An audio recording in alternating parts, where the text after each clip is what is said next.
আসসালামু আলাইকুম। আজকে আমি কথা বলবো চর্যাপদ কেন বাংলার বাহিরে নেপালে পাওয়া গিয়েছিল।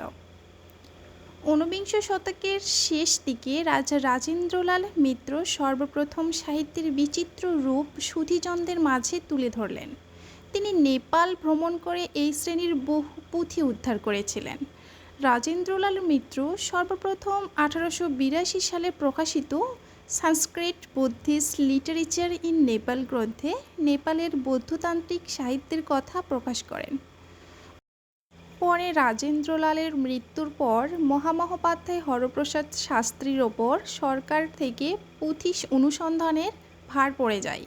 তিনি অর্থাৎ হরপ্রসাদ শাস্ত্রী 3 বার নেপালে যান। প্রথমবার 1897 সালে, দ্বিতীয়বার যান 1898 সালে এবং তৃতীয়বার তিনি নেপাল ভ্রমণ করেন 1907 সালে।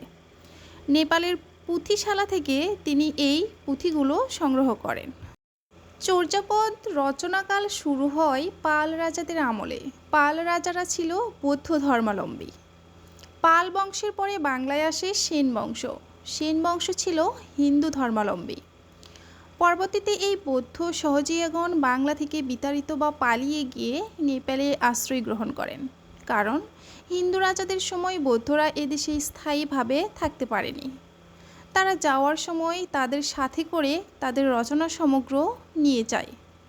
এই কারণেই চর্যাপদ বাংলার বাহিরে নেপালে পাওয়া যায়।